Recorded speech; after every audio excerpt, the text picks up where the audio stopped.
Hello friends, welcome to Ramesh TNPSC academy.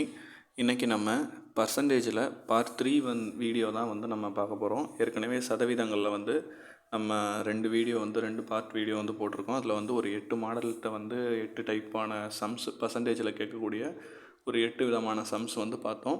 அதோட continue தான் இது. இதில் பேலன்ஸ் இருக்கக்கூடிய டைப்ஸையும் இந்த வீடியோவில் நம்ம பார்க்கலாம்.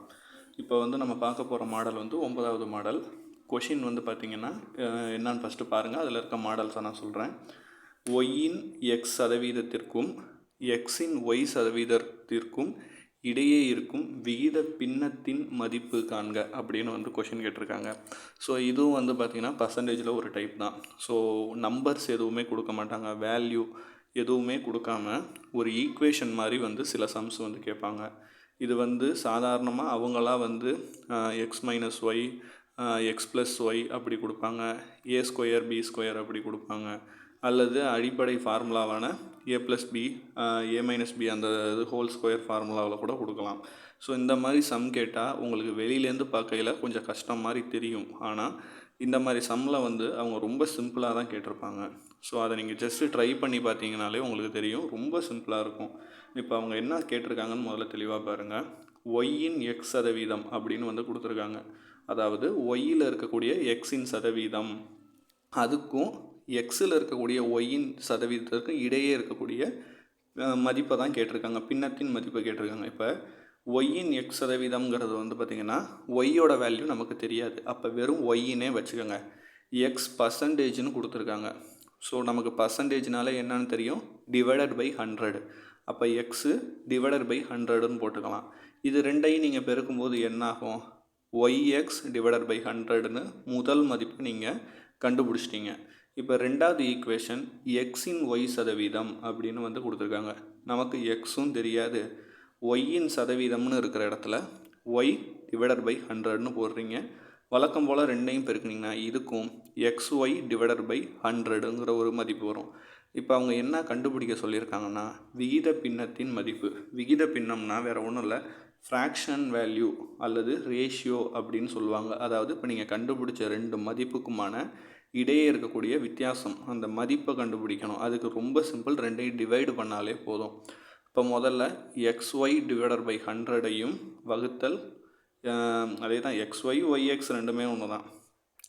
எக்ஸ்ஒய் கீழே இருக்குது, ஒய்எக்ஸ் மேலே இருக்குது, ரெண்டுமே டிவைடட் பையில் போடுறோம். ஸோ இதை என்னன்னா ஃப்ராக்ஷன் மெத்தடில் தலைகீழாக வரும்போது XY divide by 100 into 100 divide by எக்ஸ்ஒய்னு வந்துடும். ஸோ எல்லாமே கேன்சல் பண்ணுற மாதிரி இருக்கும்போது இதுக்கு மதிப்பு இடையே இருக்கக்கூடிய வித்தியாசம், பின்னத்தில் இருக்கும் வித்தியாசம் வெறும் ஒன்று தான். ஸோ இந்த மாதிரி கொஷின்ஸும் பார்த்திங்கன்னா போட்டித் தேர்வுகளில் பர்சன்டேஜில் இந்த மாதிரி மாடல்ஸும் கேட்பாங்க. நம்ம எக்ஸாமுக்கு வேறு ஒரு பாயிண்ட் ஆஃப் வியூவில் போவோம். அதாவது ஈஸியாக ஒரு நம்பர் கொடுத்து அதில் உள்ள பர்சன்டேஜை கொடுத்து கொஷின் கேட்பாங்க அப்படிங்கிற மைண்ட் செட்டில் நம்ம போவோம். ஆனால் அவங்க இந்த மாதிரி ஈக்குவேஷன்ஸ் கொடுத்து கூட நமக்கு கொஷின் கேட்பாங்க. ஸோ நீங்கள் அந்த மாதிரி ஈக்குவேஷன்ஸில் இருக்கிற சம்மை ப்ராக்டிஸ் பண்ணிங்கன்னா உங்களுக்கு வேல்யூவில் இருக்கிற சம் ரொம்ப ஈஸியாகவே தெரியும். ஸோ அடுத்த மாடல் பார்ப்போம். அடுத்த மாடல் இந்த மாதிரி சொல்யூஷன்ஸில் வாட்டரில் ஆட் பண்ணக்கூடிய பர்சன்டேஜை தாண்டி வேல்யூ ஆட் பண்ணுற மாதிரி கொஷின் கேட்பாங்க. ஸோ இது இந்த 10வது மாடலும் அடிக்கடி நிறைய வாட்டி கேட்டிருக்காங்க. ஸோ இதையும் நீங்கள் தெரிஞ்சுக்கோங்க. இப்போ பாருங்கள், ஆல்கஹால் 20% உள்ள 5 லிட்டர் திரவ கலவையோடு 1 லிட்டர் தண்ணீர் சேர்க்கப்படுகிறது. புதிய கலவையில் இருக்கும் ஆல்கஹாலின் எத்தனை சதவீதம் இருக்கும்னு கேட்குறாங்க. கொஷினை தெளிவாக புரிஞ்சுக்கணும். இப்போ நிறைய பேர் 5 லிட்டர் தண்ணியில் 20% ஆல்கஹால் இருக்குது, அதோட 1 லிட்டர் தண்ணியை தான் அவங்க ஆட் பண்ணுறாங்க, பர்சன்டேஜை ஆட் பண்ணலை. ஸோ அப்போ லிட்டரை ஆட் பண்ணும்போது பர்சன்டேஜ் மாறும். அப்படி மாறக்கூடிய சதவீதத்தை தான் அவங்க கேட்குறாங்க. இப்போ அதுக்கு முதல்ல அது ஃபஸ்ட்டு எவ்வளோ பர்சன்டேஜ் இருந்துச்சுங்கிறத நம்ம கண்டுபிடிக்கணும். இப்போ 5 லிட்டர் தண்ணியில் 20% ஆல்கஹால் இருக்குது. அப்போ முதல்ல எவ்வளோ ஆல்கஹால் இருந்துச்சுங்கிறத நம்ம கண்டுபிடிக்கணும். இப்போ பார்த்திங்கன்னா 5 லிட்டர் தண்ணியில் 20%ங்கிறது 20% போட்டுக்கோங்க. அது 5ஓட பெருக்குனிங்கன்னா 1 லிட்டர் ஆல்கஹால் இருக்குது. 5 லிட்டர் தண்ணியில் 1 லிட்டர் ஆல்கஹாலாக இருக்குது. இப்போ கூட 1 லிட்டர் தண்ணீர் சேர்த்துருக்காங்கங்கும்போது அப்போ 6 லிட்டர் தண்ணீர் தான் புது கலவை எவ்வளவா மாறுது, 1 லிட்டர் அதிகமாகுது. அந்த 6 லிட்டர் தண்ணியில் 1 லிட்டர் தண்ணி எத்தனை பங்கு, அதோட பர்சன்டேஜ் நம்ம கண்டுபிடிச்சாலே ரொம்ப ஈஸியாக புது கலவையை கண்டுபிடிச்சிடலாம். ஸோ இதுக்கு நீங்கள் ஃபார்முலாலாம் ரொம்ப கஷ்டப்படலாம் போக தேவையில்ல. ஸோ மல்டிப்ளை வழக்கம் போல் பண்ணுறீங்க, 100/6ன்னு வரும். ஸோ அதுக்கு மிக்சடு ஃப்ராக்ஷனில் வேல்யூ வரும், 50/3ன்னு வரும். பாயிண்டில் வேல்யூ ஆப்ஷனில் இருக்குதுங்கிற பட்சத்தில் நீங்கள் அதை போடணும். இல்லைனா மிக்சடு ஃப்ராக்ஷனில் இப்படி 16 2/3% அப்படின்னு தான் வரும். ஸோ இந்த மாதிரி கொஷின்ஸும் இந்த சொல்யூஷன் ஆடட் டைப்பும் வந்து ரொம்பவே அதிகமாக கேட்பாங்க. அப்புறம் வந்து அடுத்த மாடல் வந்து பார்த்திங்கன்னா இந்த உலோக கலவை, இதை வச்சும் மாடல், இது ஒரு மாடல். இந்த உலோக கலவை கொஞ்சம் குழப்புற மாதிரி இருக்கும், ஆனால் ஈஸியான சம் தாங்க. இந்த உலோக கலவையும் ரொம்ப ஈஸியாகவே டைப் தான். இதுவுமே ரொம்ப அதிகமாக இந்த கொஷின்ஸ் வந்து கேட்டிருக்காங்க. ஃபஸ்ட்டு கொஷினோட கண்டென்ட்டை நீங்கள் புரிஞ்சுக்கிட்டிங்கன்னா ரொம்ப ஈஸியாகவே ஆன்சர் பண்ணிடலாம். இப்போ வந்து உங்கள்கிட்ட வந்து ஒரு உலோக கலவை இருக்குது, ஒரு கையில் இருக்குதுன்னு வச்சுக்கோங்க. இந்த உலோக கலவையில் ரெண்டு விதமான மெட்டல்ஸ் வந்து மிக்ஸ் ஆகிருக்கு அப்படிங்கிற மாதிரி கற்பனை பண்ணிக்கோங்க.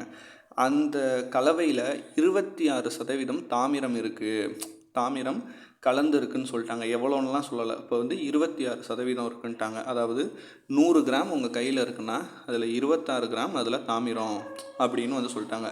இப்போ கொஷினில் என்ன கேட்குறாங்கன்னா, உங்கள்கிட்ட 260 கிராம் தாமிரம் வருவதற்கு எந்த அளவான உலோக கலவை தேவை. ஸோ அதிலே பதில் இருக்குது. 100 கிராமுக்கு 26% இருக்குன்னா 260 வர 1000 கிராம்னு ஈஸியாக சொல்லிடலாம். ஆனால் இருந்தாலும் இதை ஃபார்முலாவில் எப்படி போடுறதுனா ரொம்ப சிம்பிள். இப்போ அவன் 26%ன்னு கொடுத்துட்டான். ஸோ 26%, அதில் கூட எந்த தாமிரம் ஆட் பண்ணியிருக்காங்கன்னு நமக்கு கொடுக்கல. ஸோ அதை வெறும் எக்ஸ்ன்னு வச்சுக்கோங்க. ஈக்குவல் டு அவன் என்ன நம்மளை கண்டுபிடிக்க சொல்கிறான், 260 கிராம் வரத்துக்கு எவ்வளோன்னு கண்டுபிடிக்க சொல்கிறான். அப்போ 26க்கு சதவீதம் போடுங்க, 26/100 இன்ட்டு எக்ஸ் தான் நம்ம கண்டுபிடிக்க போகிறோம். 260 கிராம் அவங்க கொடுத்துருக்காங்க. ஸோ ஒன்றும் இல்லை, இந்த 26%க்கு 26/100 அந்த பக்கம் போகையில் தலைகீழாக போயிடும். இவ்வளோ தாங்க ஸ்டெப்பு, ஒரே ஒரு ஸ்டெப்பு தான். 260 × 100/26, இது ரெண்டும் கேன்சல் பண்ணிங்கன்னா 1000ன்னு வருது. அப்போ 1000 கிராம் கலவையில் தான் 260 கிராம் தாமிரம் கலந்துருக்கும். ஸோ இந்த மாதிரி கலவைகள் கொஷின்ஸ் வந்தாலும் ரொம்ப ஈஸியாகவே நீங்கள் ஆன்சர் பண்ணிடலாம். இது வரைக்கும் நம்ம வந்து பார்த்திங்கன்னா பர்சன்டேஜஸில் ஒரு 11 வெரைட்டியான மாடல்ஸ் வந்து நம்ம பார்த்துருக்கோம். ஸோ இதுலேருந்து தான் மோஸ்ட்லி கொஷின்ஸ் கேட்பாங்க. ஸோ இது எல்லாமே நீங்கள் வந்து உங்கள் மேக்ஸ் நோட்டில் ப்ராக்டிஸ் பண்ணுங்கள். உங்களுக்கு வேறு ஏதாவது மேக்ஸ் டாபிக் வேணும்னா நீங்கள் கமெண்ட் பண்ணுங்கள். ஸோ வழக்கம் போல் வீடியோ எண்டில் வந்து பார்த்திங்கன்னா நம்ம டெஸ்ட்டுக்கு வந்து சம்ஸ் கொடுப்போம். அதே மாதிரி இன்றைக்கி வந்து 2 கொஷின், ரெண்டுமே சிம்பிளான கொஷின்ங்கிற வாசிக்கு 2 கொஷின் கொடுத்துருக்கேன். முதல் கொஷின் என்னென்னா, 50ல் 40 என்பது எவ்வளவு சதவீதத்தை குறிக்கும்? இந்த கேள்விக்கும் 400ல் 30% மதிப்பின் 25% என்ன? இது ரெண்டுக்கும் ஆன்சர் என்னங்கிறத நீங்கள் கமெண்டில் வந்து சொல்லுங்கள். ஸோ இந்த 3% வீடியோவும் உங்களுக்கு ரொம்பவே பயனுள்ளதாக இருக்கும்னு நான் நம்புகிறேன். உங்களுக்கு வேறு ஏதாவது மேக்ஸ் டாப்பிக்கில் வீடியோ வேணும்னு எதிர்பார்த்தீங்கன்னா அது எந்த டாப்பிக்கில் வேணும் அப்படிங்கிறத நீங்கள் கமெண்டில் சொல்லுங்கள். நான் அதுக்கான வீடியோ மேக் பண்ணி அப்லோட் பண்ணுறேன். தொடர்ந்து பாருங்கள், சப்போர்ட் பண்ணுங்கள். நன்றி, வணக்கம்.